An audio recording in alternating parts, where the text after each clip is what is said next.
নমস্কাৰ। যিসকল মানুহে চৰকাৰী ঘৰ লাভ কৰিছে সেইসকল মানুহৰ বাবে আহি গ'ল ডাঙৰ আপডেট।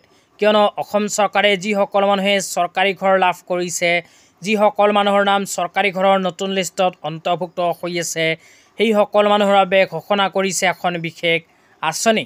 এইখন আঁচনিৰ জৰিয়তে 22,500 টকা আপোনালোকে লাভ কৰিব। তো আঁচনিখনৰ বিষয়ে যদি সবিস্তাৰে জানিব বিচাৰে তেন্তে অনুগ্ৰহ কৰি ভিডিঅ'টো স্কিপ নকৰি প্ৰথমৰ পৰা শেষলৈ চাই থাকিব। লগতে মোৰ চেনেলত নতুন হ'লে প্লিজ চেনেলটো ছাবস্ক্ৰাইব কৰি মোৰ লগত থাকিব। তো বলক ভিডিঅ'টো আৰম্ভ কৰি আঁচনিখনৰ বিষয়ে বিতংভাৱে জনাই দিওঁ। তো আপোনালোকে মোবাইল স্ক্ৰীনত চাব পাৰিছে ৰঞ্জিত কুমাৰ দাস ডাঙৰীয়াই কেইদিনমান আগত এনেকৈ এখন আপডেট প্ৰদান কৰিছিল। ইয়াতে লিখা আছে, লক্ষ্মী মিস্ত্ৰী প্ৰধানমন্ত্ৰী আৱাস যোজনা গ্ৰামীণৰ অধীনত এক বিশেষ পদক্ষেপ।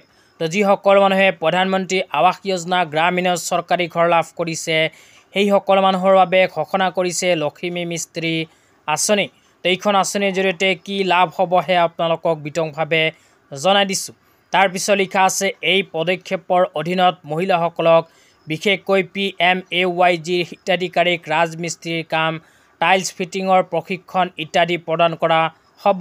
এই পদক্ষেপৰ মূল বৈশিষ্ট্যসমূহ হ'ল, তো ইয়াতে কোৱা অনুযায়ী যিসকল মানুহে চৰকাৰী ঘৰ লাভ কৰিছে সেইসকল মানুহক এইখন আঁচনিৰ জৰিয়তে অসম চৰকাৰে ৰাজমিস্ত্ৰীৰ কাম লগতে টাইলছ ফিটিঙৰ কাম আদিৰ নিচিনা কামৰ প্ৰশিক্ষণ প্ৰদান কৰিব এইখন আঁচনিৰ জৰিয়তে। তাৰপিছত কোৱা হৈছে 45 দিনীয়া প্ৰশিক্ষণ। তো এইখন আঁচনিৰ জৰিয়তে 45 দিনীয়া প্ৰশিক্ষণ প্ৰদান কৰিব অসম চৰকাৰে। তাৰপিছত লিখা আছে, প্ৰশিক্ষণৰ সময়ছোৱাৰ বাবে দৈনিক মজুৰি 500 টকা। 45 দিন যদি আপোনালোকে 500 টকা লাভ কৰে তেন্তে 22,500 টকা লাভ কৰিব। তাৰপিছত কৈছে প্ৰতি সপ্তাহত মজুৰি লাভ। প্ৰশিক্ষণৰ অন্তত প্ৰমাণপত্ৰও প্ৰদান কৰিব। প্ৰশিক্ষাৰ্থীক ৰাজমিস্ত্ৰীৰ সঁজুলি কিট আদি প্ৰদান কৰিব।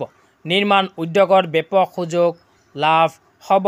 তাৰপিছত কৈছে প্ৰশিক্ষাৰ্থীক টাইলছ ফিটিঙৰ অতিৰিক্ত প্ৰশিক্ষণ প্ৰদানৰ জৰিয়তে অধিক আয়ৰ সূচনা কৰিব।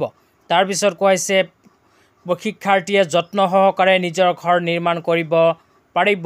প্ৰশিক্ষণৰ অন্তত জ্যেষ্ঠ ৰাজমিস্ত্ৰীৰ ওচৰত অধিক বিনামূলীয়া প্ৰশিক্ষণৰ বাবে যোগ্যতাও লাভ কৰিব এইখন আঁচনিৰ জৰিয়তে। তো যিসকল মানুহে এইখন আঁচনিত আবেদন কৰিব বিচাৰে সেইসকল মানুহে নিজৰ ব্লক অফিচত গৈ যোগাযোগ কৰিব পাৰে। তো ইয়াতে ব্লক অফিচত গৈ যোগাযোগ কৰাৰ কথা উল্লেখ কৰা হৈছে।